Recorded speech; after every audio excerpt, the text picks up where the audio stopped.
Students at the University of Miami will be on spring break, and while some Canes will head out of town, many tourists will be flying into Miami for the break.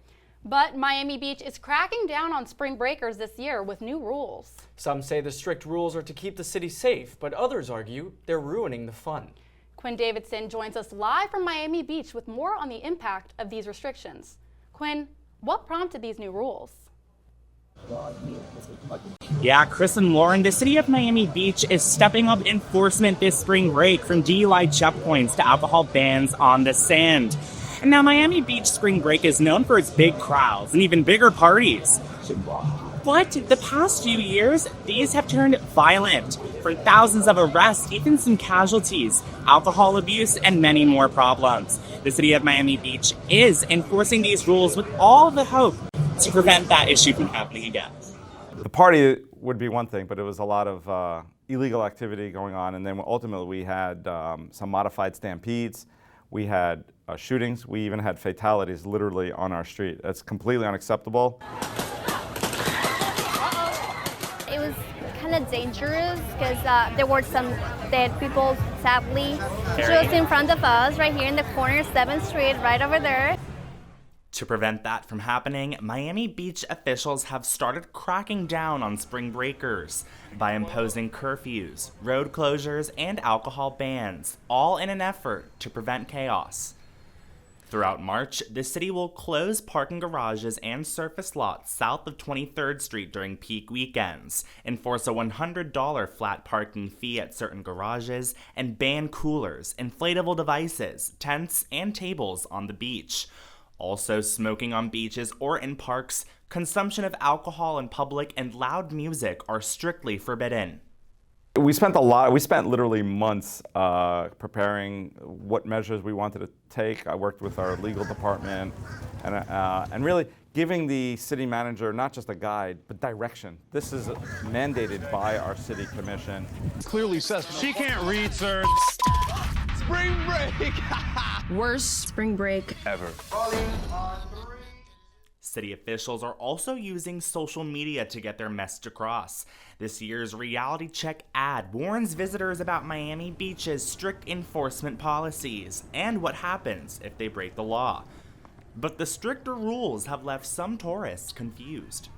We're from Canada. We just got to Miami like an hour and a half ago. We've already been walking for about 45 minutes trying to get to the beach, and we were just told we need to walk another half mile just to get to the DUI checkpoint, and we're in sandals. Like, we need our sneakers for all this walking. This is ridiculous.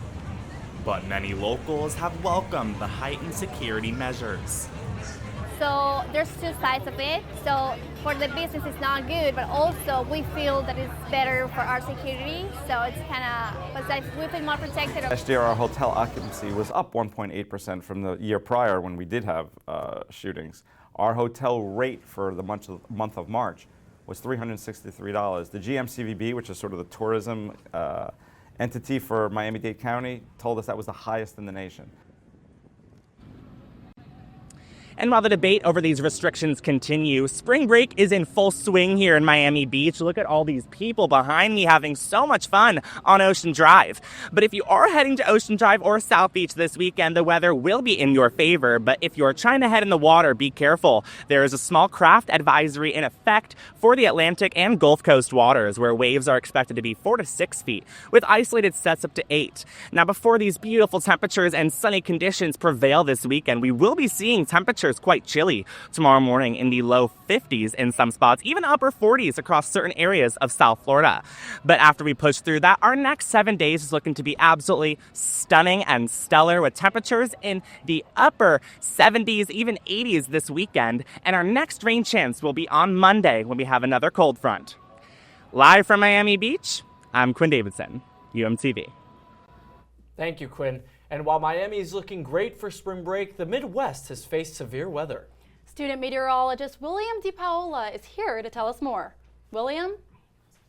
Guys, at least 6 people have died in Nebraska and Mississippi from blizzards and high winds this past week, and Louisiana, Oklahoma, and Texas were hit with several tornadoes. Let's take a look at the low pressure system across the Great Plains that caused all of this weather. Now, as we see behind me, we see this system pushing from west to east across the country. See these red icons popping up. Now, these are observed tornadoes that were confirmed by the National Weather Service while this storm system pushed across the country. Now, the tornadoes were not the only threat with this storm, as we did see a lot of damaging wind as this storm did push across the country. In fact, Fort Worth, Dallas, at the airport, they registered a wind gust of 74 miles an hour. Now, this is equivalent to a Category 1 hurricane.